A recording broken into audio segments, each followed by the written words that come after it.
दोस्तों, मेरा नाम डॉक्टर दीपक सिंगला है और मैं एक सीनियर कैंसर रोग विशेषज्ञ हूँ Indus group of hospital and Ayushman cancer clinic के अंदर। जैसे कि हमने पहले भी ब्लड कैंसर के बारे में बात की है, ल्यूकीमिया के बारे में बात की है, आपसे मल्टीपल माइलोमा के बारे में बात की है।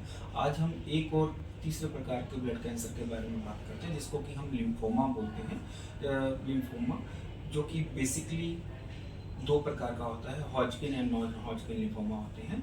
ये बेसिकली इसको हम मानते हैं कि गांठों का कैंसर है। शरीर के अंदर जो कि हमारे अंदर लिम्फ नोड्स होती हैं, जो कि हमारे शरीर को इम्यूनिटी प्रदान करती हैं, ये उनकी गांठों का अनकंट्रोल्ड ग्रोथ होती है। इसके अंदर गांठें हमारे शरीर के अंदर बढ़ जाती हैं।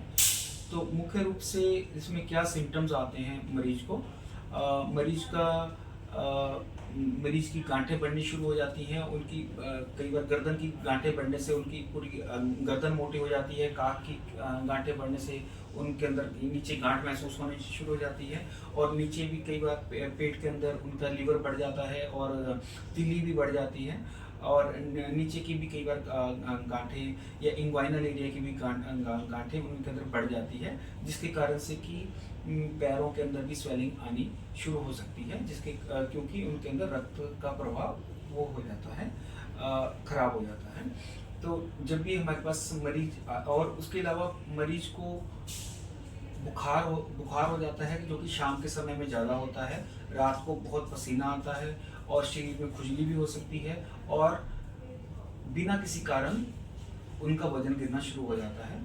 जब हमारे पास ये मरीज आता है तो हम उसका अच्छी तरह से हिस्ट्री लेते हैं, उसका अच्छी तरह से फिजिकल एग्जामिनेशन करते हैं और क्या कहते हैं, उसके बाद में उसके पूरी तरह से ब्लड टेस्ट, पेट स्कैन और बोन मैरो एस्पिरेशन की भी कई बार हमको आवश्यकता पड़ती है, तो वो भी हम करते हैं।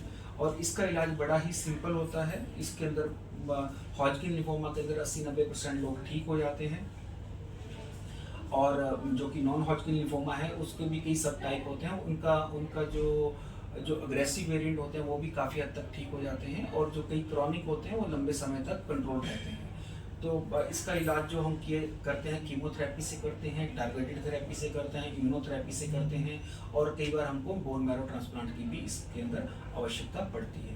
तो यदि किसी भी आपके जानने वालों को या किसी भी आपके सगे संबंधी को किसी को गांठें, जिसके शरीर के अंदर गांठें बढ़ रही हों और वेट लॉस हो रहा हो, या शरीर पे खुजली चल रही हो, या सफ़ेद पड़ रहा हो मरीज, तो इन सब सिम्टम्स के साथ में अगर कोई मरीज है तो उसको जल्दी से जल्दी अपना डॉक्टर को दिखाना चाहिए। और इसके अंदर हमको एक जो मेन बात है कि गांठों की बायोप्सी करनी पड़ती है, जो कि गांठ की जो हम बायोप्सी करते हैं वो हमेशा हम पेट स्कैन के बाद में करते हैं, और ताकि हमें अच्छे से अच्छा रिजल्ट पहली बार के अंदर मिल सके और बीमारी को पहली ही बार में पकड़ा जाए। धन्यवाद।